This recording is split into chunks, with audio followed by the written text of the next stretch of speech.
without you. Oh, free without you. Baby, then I woke up right next to you.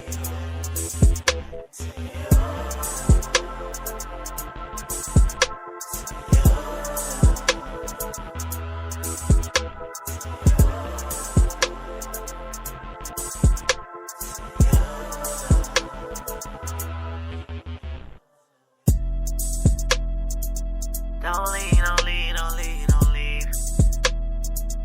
No, no, no, no. No, no, no, no, no, no. No, no, no, no, no, no, no, no. Don't you leave. Please, baby, please. Stay with me. Baby, don't you leave.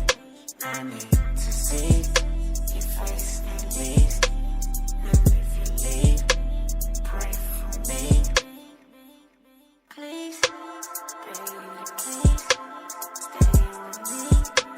Baby, don't you leave. I need to see your face at least. And if you leave, pray for me. I had a dream that I could be without you. Oh, from you that I could even catch you, see without you. Kiss I could be without you. Oh, you free without you. Baby, then I woke up.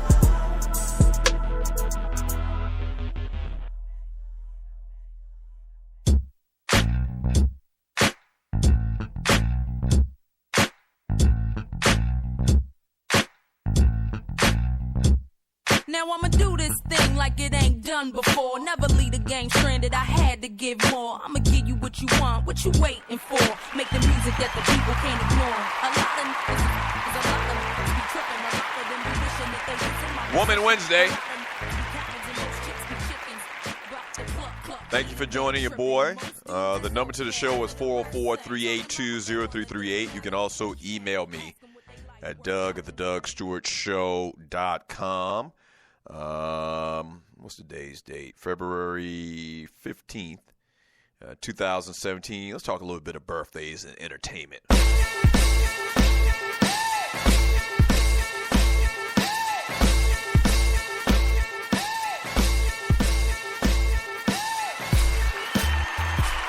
All right, so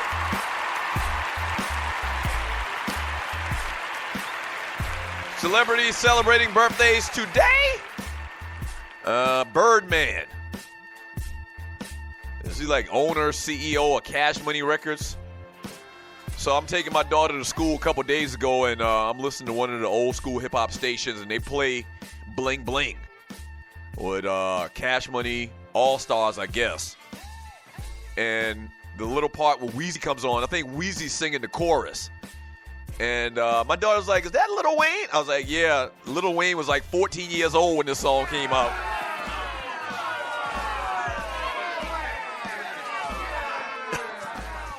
And so Birdman celebrates his 48th birthday today.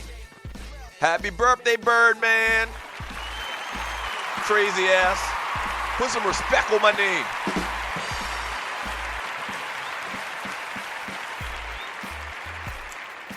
Celebrating his 20th birthday today is Snoop Dogg's little boy, Cordell Broadus.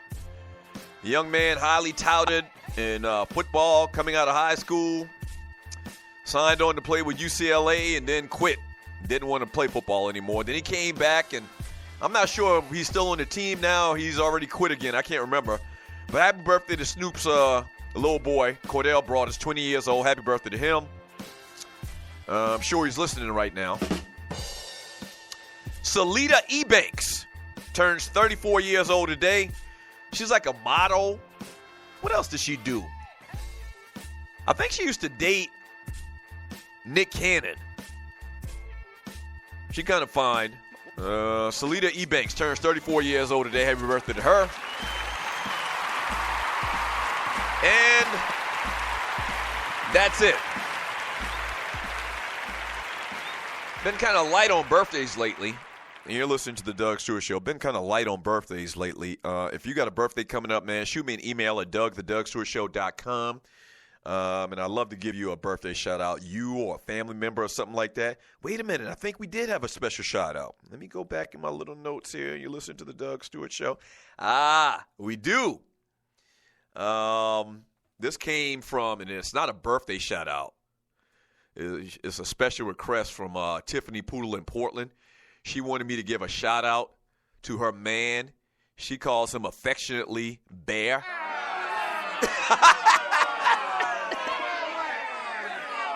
Oh, Tiffany Poodle in Portland. I call Sister Soldier.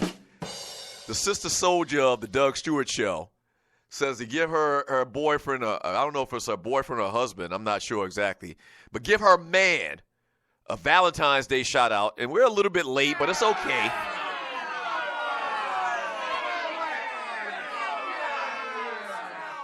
Give her man a shout out. This is from her to him, not from me to him, because that would be suspect.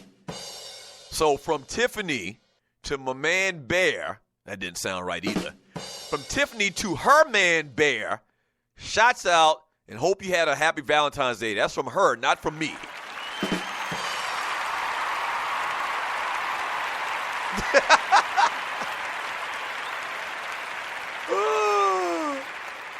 All right, so a couple little stories. Somebody mentioned it earlier, and you're listening to the Doug Stewart Show, about these kids, these Ball kids, Alonzo Ball, point guard for UCLA, balling out of control.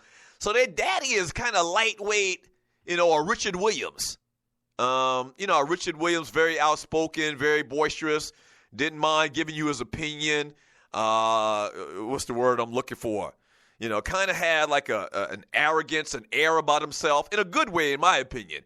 But these Ball kids, their dad, man, is off the chain. TMZ Sports talked to LeVar Ball, and he told them that the 92 points that Melo scored Tuesday night was just a small hint of what the 15-year-old would do next year when he doesn't have to share the team with his older brother, LiAngelo.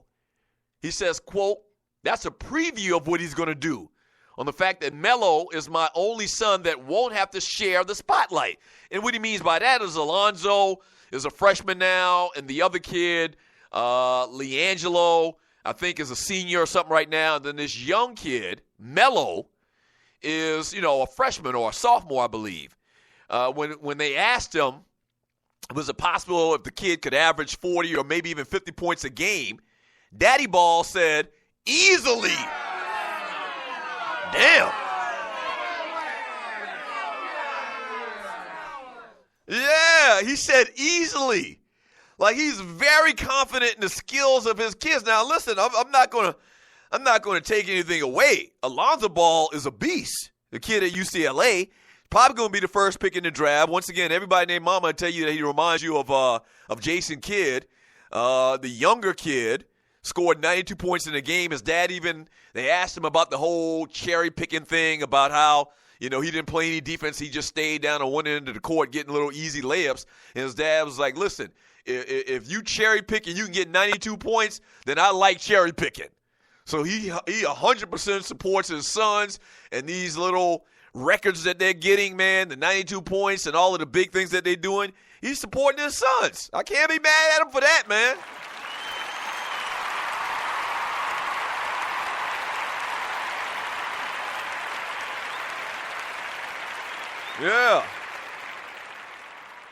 Yeah, he says when TMZ asked if it was possible the kid could average 40 or more, he said easily.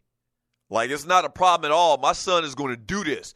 These are going to be some of the best basketball players that you'll ever see. And, man, I mean, they're proving it right now. So shouts out to the Ball family. I can't wait to see what the future holds for those guys. And you're listening to the Doug Stewart Show.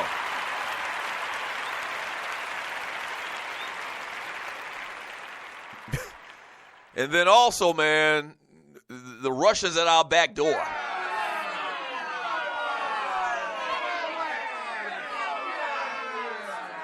Literally and figuratively.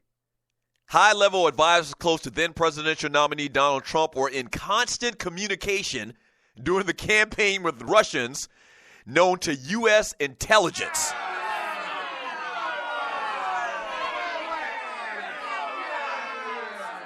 Hold on, studio audience. Let me get through this.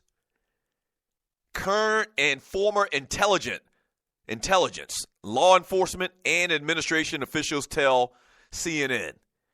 Both the frequency of communications during the early summer and the proximity to Trump of those involved raised a red flag with U.S. intelligence and law enforcement, according to these officials.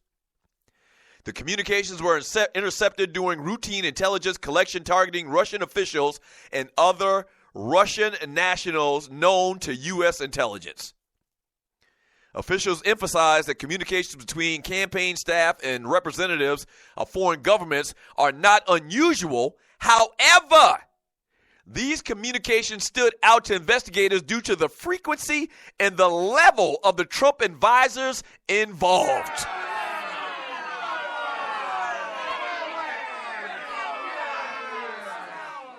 Then you've got this story. Moscow has deployed a cruise missile in an apparent treaty violation, a senior military official told CNN. The traditional U.S. advisory or adversary has also positioned a spy ship off the coast of Delaware and carried out flights near a U.S. Navy warship concerning American officials. Once again, the Russians are at our back door.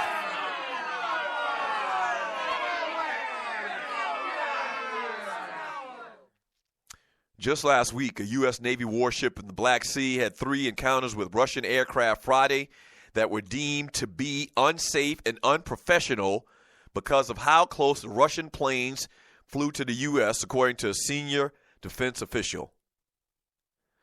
Man, I'm going to be honest with you, man. We haven't had this much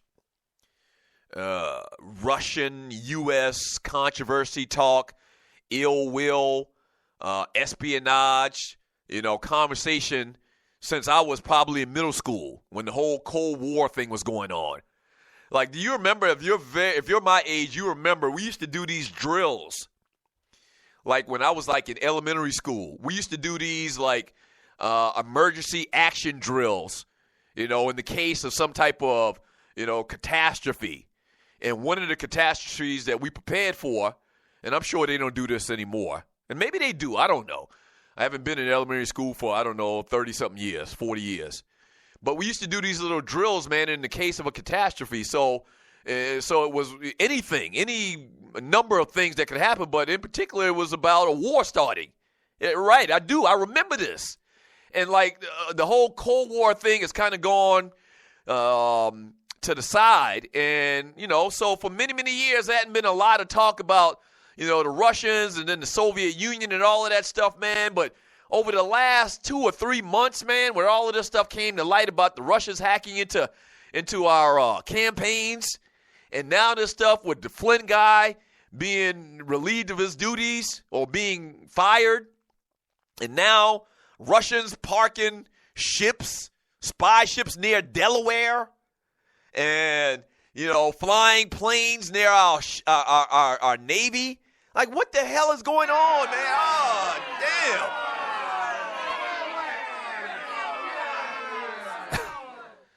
It's crazy, man. This is crazy. This is crazy. And then you throw in a little bit of North Korea. That's right. Kim Jong-un's half-brother got poisoned. They always popping their lip off around there, man. They're just very, very volatile.